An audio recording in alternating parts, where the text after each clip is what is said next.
Good evening, dreamers. Welcome to the final story in our week-long exploration of experimental medication. Tonight's tale is a little longer, as we've saved the most twisted for last. This one will take you deep into the heart of a sinister experiment where the line between science and madness blurs, and the ocean holds secrets that should never be uncovered. Before we dive in, don't forget to like, subscribe, and hit the bell to stay up to date with all our stories. And please, comment below with your ideas for future weekly themes. Each week, we bring you something new and eerie, so be sure to let me know what you'd like to hear next. For those who don't know, we post every evening at 8 p.m. Eastern Standard to help you drift into a restful and memorable sleep. Now, sit back, relax, and let the darkness take hold.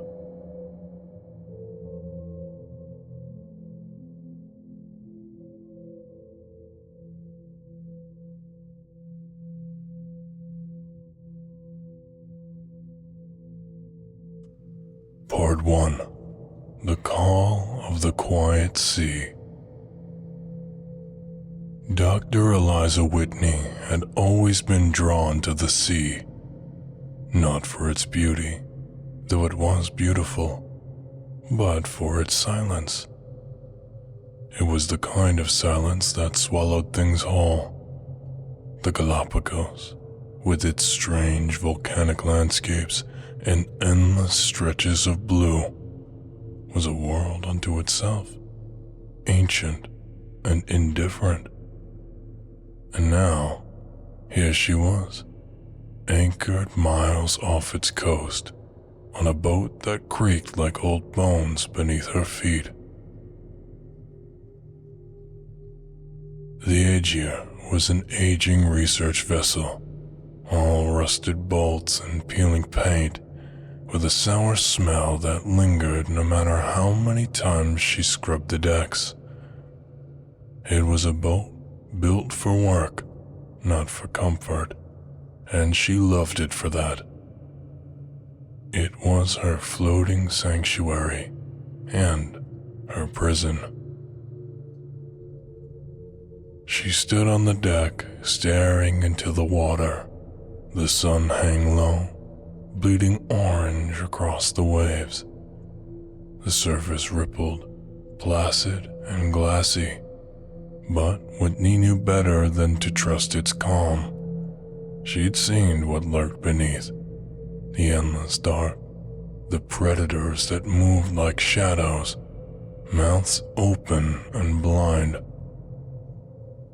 "Time to go to work," she murmured, as if the ocean cared.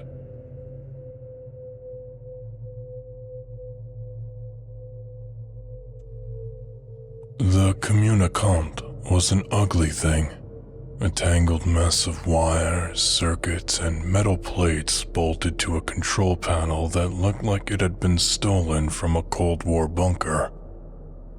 It hummed faintly, alive in its own way, the LEDs blinking in a slow, steady rhythm.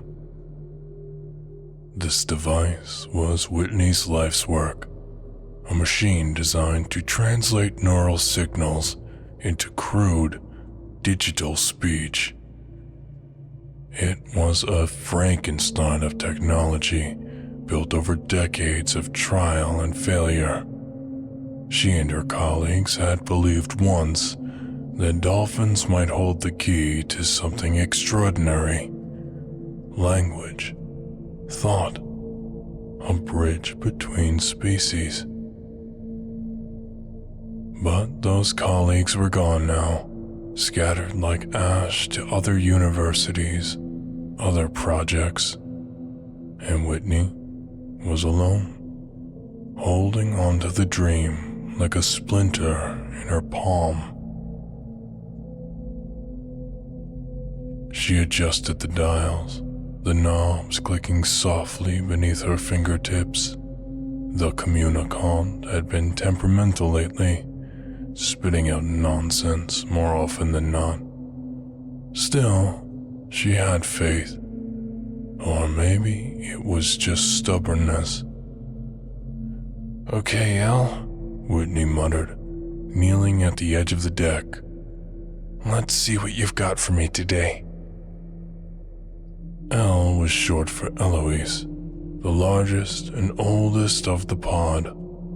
Whitney had given her the name months ago, though she knew better than to anthropomorphize.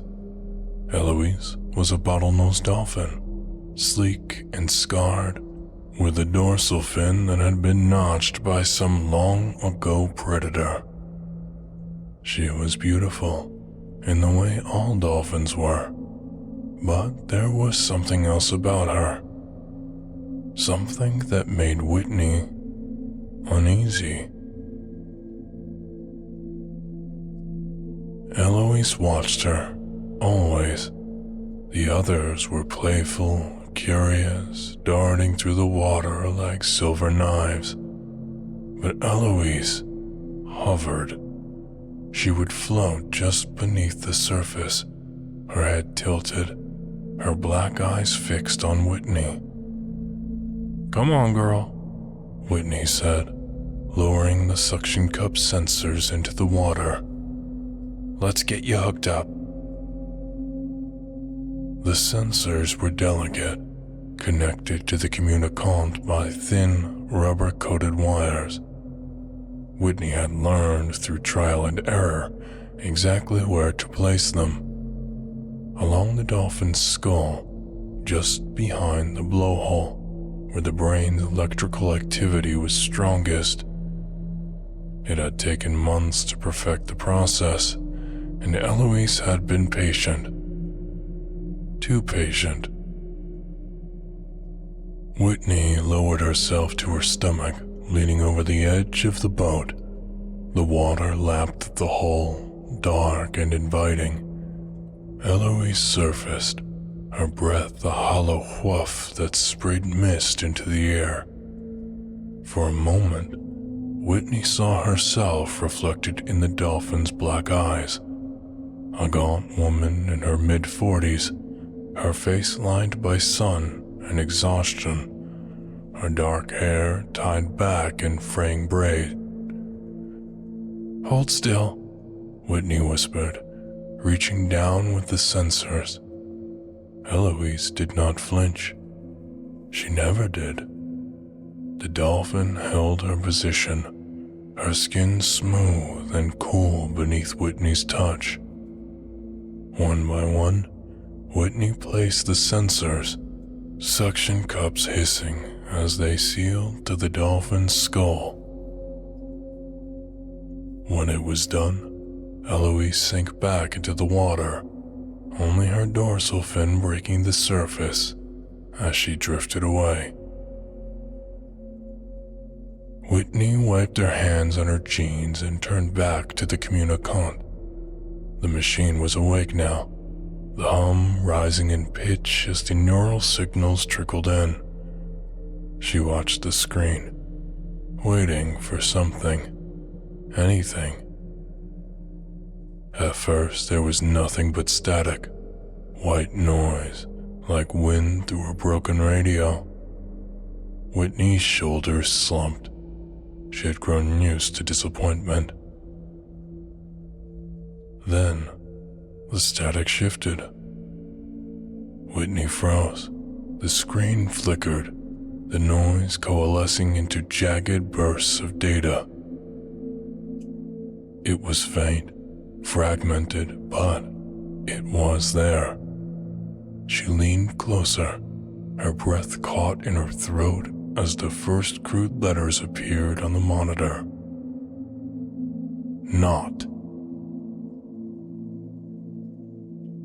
The word blinked at her, sharp and alien against the black screen. Whitney stared at it, her mind racing. It had to be a misfire, a glitch in the system. The communicant was sensitive, prone to picking up stray signals. She had seen this before, random noise that looked like language but wasn't. She waited. The screen remained blank. "Come on," she whispered, her fingers tightening around the edge of the console.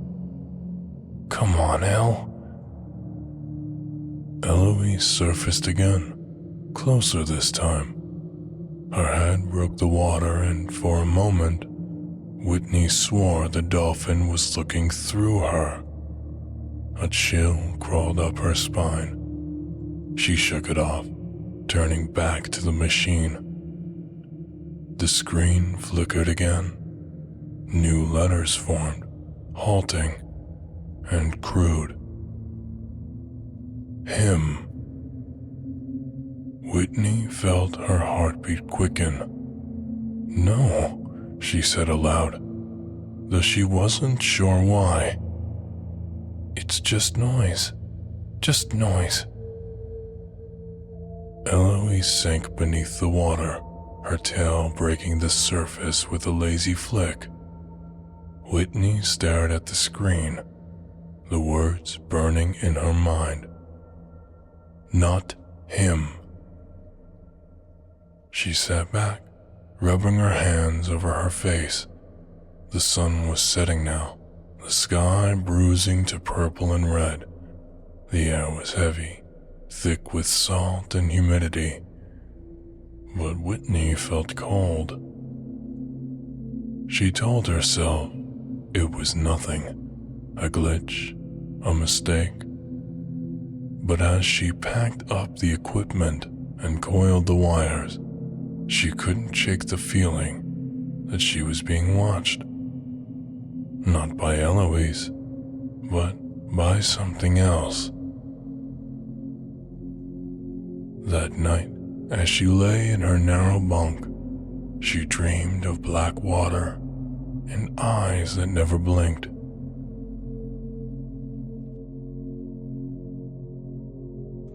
Part 2. Beware. Dr. Eliza Whitney wasn't working with Eloise because she had no other choice. She wasn't in this for the money either. No, she was working with Eloise because of her lifelong passion for dolphins. She had dedicated years of her career to understanding these intelligent, enigmatic creatures. Her past work had made her a natural fit for the project. Her reputation as a leading expert in marine mammal behavior had earned her a position on this groundbreaking research. But when Dantes had come into the picture, everything had changed. The billionaire had offered her something she couldn't refuse: unlimited funding, resources, and a powerful new experimental drug, Cetacean X, to enhance Eloise's mental faculties. It was a drug that promised to unlock the dolphin's mind, make her more responsive, more alive than ever before. Dantes had invested heavily in the project, eager to see results. And so, with the allure of success and the weight of his influence, Whitney had agreed to work with Eloise, knowing full well that the stakes were higher than anything she had ever faced before. At first, everything seemed to be progressing according to plan. The drug worked, perhaps too well. Eloise began to show signs of unusual intelligence, reacting to stimuli in ways that defied all expectations. While the other dolphins used sounds that could crudely be translated with assistance, Eloise seemingly had a language all her own. But as the months wore on, Whitney Whitney started to see unsettling changes in the dolphins. Eloise's behavior grew increasingly erratic. Her eyes, once full of innocence and curiosity, now seemed to hide something darker, something other. Whitney couldn't shake the feeling that the medicine was doing more than enhancing Eloise's abilities. It was warping her in a way that no one could predict. Then, one evening it happened. The first message appeared on the screen, jagged and broken like static. Beware of Dantes. Whitney froze. It was a glitch, surely, a malfunction. But no, it was too deliberate, too coherent. The machine had picked up something from Eloise or something else. She stared at the words, her heart pounding in her chest.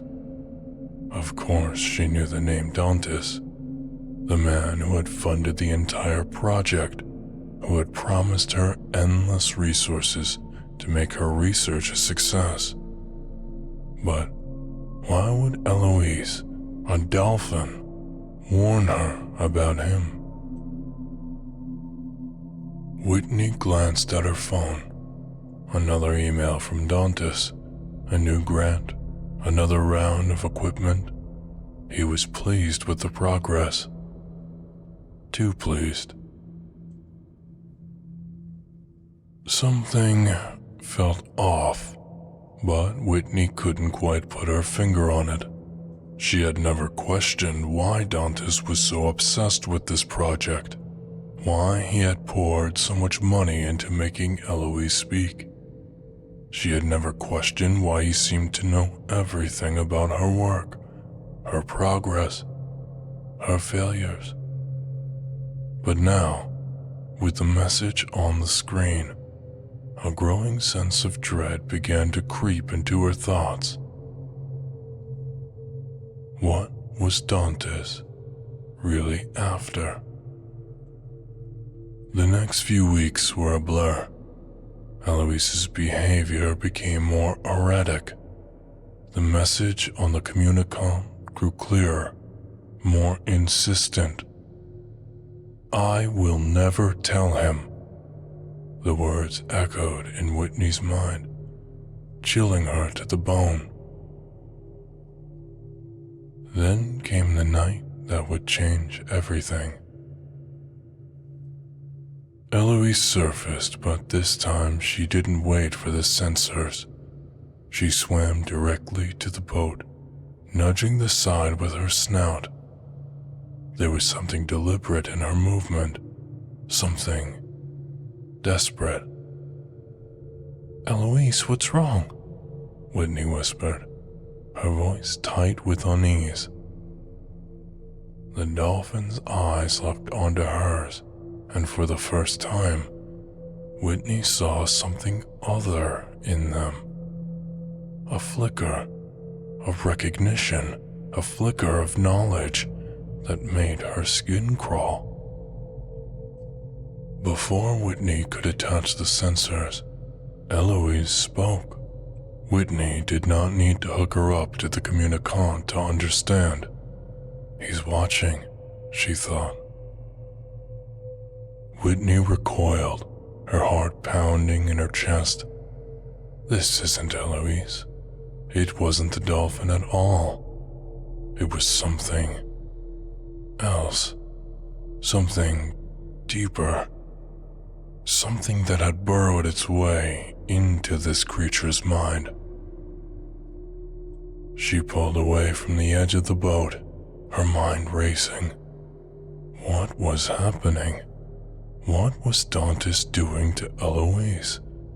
And why was the dolphin, or whatever, so desperate to warn her? That night, the darkness settled in. Whitney received another email from Dantes. This one wasn't a grant. It wasn't an approval. It wasn't even a request. It was a command.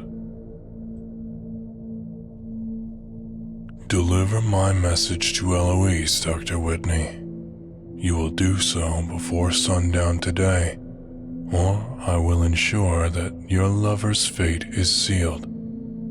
He'll be delivered to her, alive, broken, and bleeding. I will cut him up in front of her and force her to eat him. I will ensure this is the final price she pays for keeping a secret from me. Whitney dropped the phone, her heart hammering in her chest. No, it couldn't be. What's happening? As she peered into the abyss of the ocean, she looked at Eloise. Her eyes seemed human, sorrowful. Part 3. The Message. Whitney's hands trembled as she hovered over the communicant screen, the hum of the machine echoing through the silence of the deck. The words that Eloise, or whatever was left of her, had spoken still echoed in Whitney's mind, a haunting refrain. She had to know more. She had to understand. But what if the answers were worse than she feared? Eloise, who are you? The screen flickered. The response came quickly, too quickly. I was her. I was his wife. Whitney felt her stomach drop. How could this be? She stared at the words, her mind racing. His wife, the woman Dantes had loved. She had heard that his wife had passed away, but now she wasn't dead. Not in the way that Whitney understood death. She was something else. Edmund helped me. He knew. Whitney's breath hitched. Edmund, her lover, her partner in everything, had been the one to help her steal the files. The secrets that Dantes had guarded so closely, the ones that could have destroyed him. Edmund had been the one to promise her freedom. Encrypted. He promised we'd be free. Whitney's chest tightened as Eloise reminisced about Edmund's hands, those hands that had touched her with such tenderness as they worked together, encrypting the documents, locking them away in a digital vault. They had been so careful. They had thought they were safe. Yet they had been wrong. He found us. Eloise's voice came through again, rougher now, as if the words were being dragged from somewhere deep inside. He found us both. The words hit Whitney like a punch to the gut. Dantes had always been watching. Always. The man who could buy anything, who could control anything, had been watching them. And when he found them, he'd taken everything. Taken Edmund, taken her. He promised, make me talk. The words were slow now, broken, as if Eloise, or the thing that had once been Eloise, was reliving the horror of it. He promised, make me tell him. Whitney's hands trembled, her mind spinning. She couldn't look away from the screen, even though she wanted to. The words kept coming, each one worse than the last. He put mind in this body. This body. The sentence hung in the air, a sickening revelation. She hadn't just died. Dantes had killed her. And he hadn't just murdered his wife. He had done something far worse. He'd taken her mind, her consciousness, and locked it away inside the body of her beloved pet dolphin. Eloise was no longer a woman. She was a thing, a creature of the sea, bound to the water, to the body that had once been an innocent animal, now twisted into a grotesque vessel of suffering. Whitney felt bile rise in her throat as she imagined it.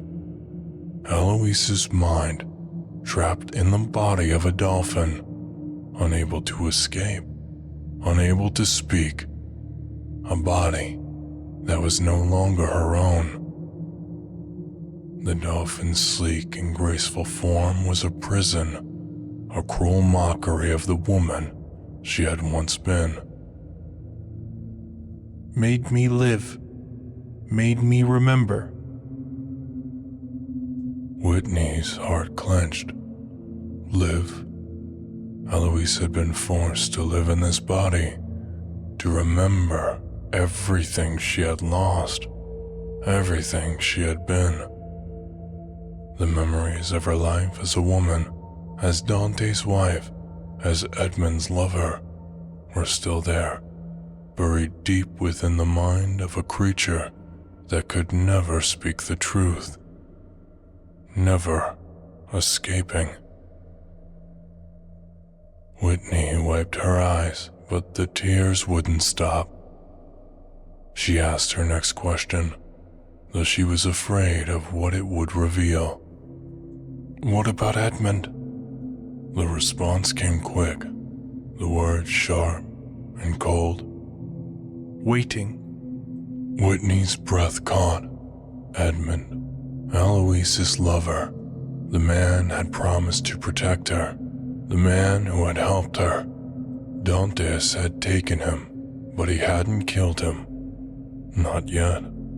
He was still alive, and Dantes was using him as leverage, as a pawn in his sick game. You will have to choose. The words were a gut punch. Edmund was alive, but he wasn't free. Dantes had him, and the price for his freedom was... what? Whitney didn't know, but she could feel the weight of the choice pressing down on her. Dantes was forcing her hand. She had no idea how far he would go to make her comply. Make you choose. Eloise's voice was hollow now, like a whisper from the depths. Make you choose between him and me. Whitney's heart pounded in her chest. She could feel the walls closing in. She had no choice now. She was trapped in this nightmare, just like Eloise, and there was no escaping it. Never forgive him. The final message appeared on the screen, and Whitney felt the words cut through her like a knife. The anger, the sorrow, the pain. It was all there. Eloise's mind, her soul, trapped in the body of a dolphin, broken by Dante's cruelty. And now, she was left with nothing but the shattered remnants of a love long dead. Whitney stared at the screen, her heart heavy with the weight of it all. She had no choice now. She was trapped in the nightmare, just like Eloise, and there was no escaping it.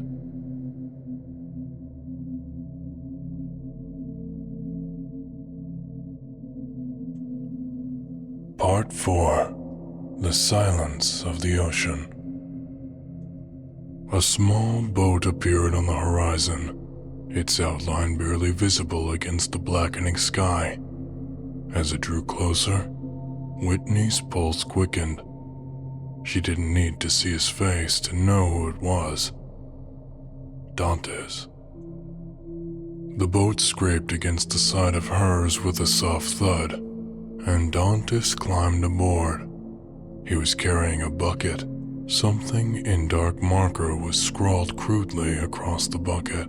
He set the bucket down with a slow, deliberate motion, his eyes never leaving Whitney's. Without a doubt, he began scooping the thick, bloody mixture from the bucket, tossing it into the water. The dolphins gathered eagerly, their sleek bodies cutting through the waves as they lapped up the grotesque offering.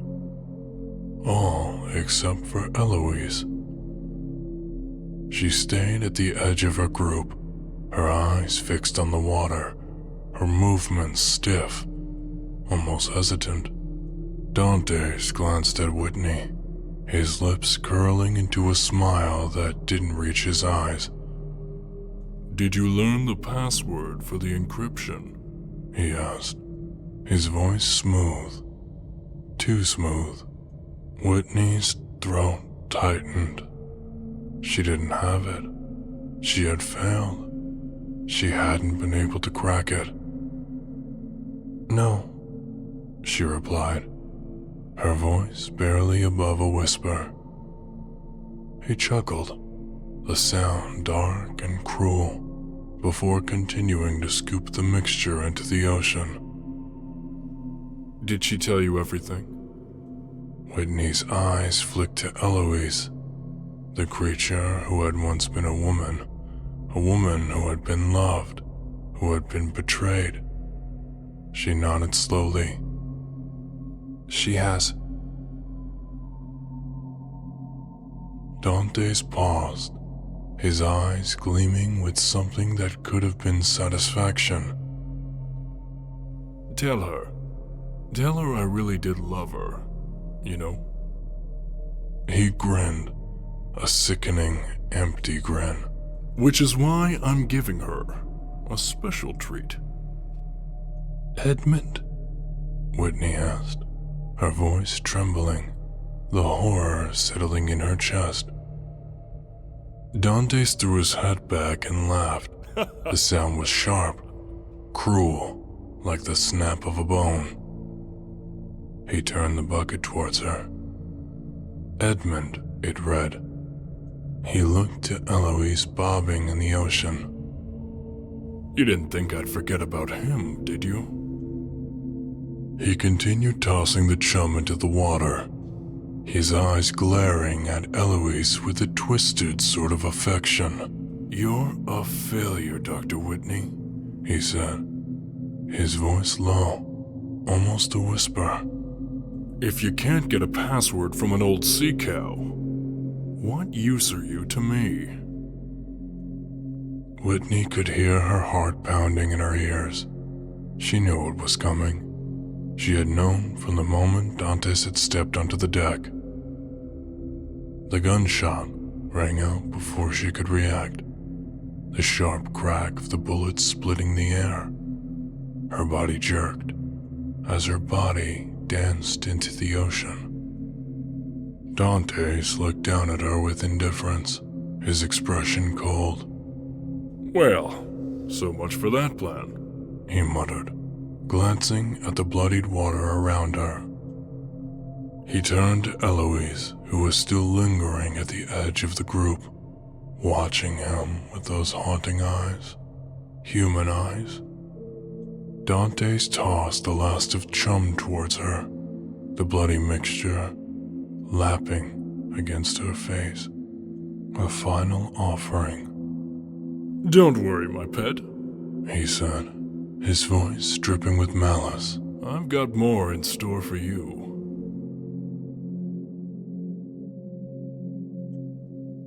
As the boat drifted away, The waves carrying Whitney's lifeless body into the black depths, Dantes looked back at Eloise one last time. The woman he had loved. The woman he had destroyed. And now, she was nothing more than a broken creature, a reminder of his twisted love. The night swallowed them both.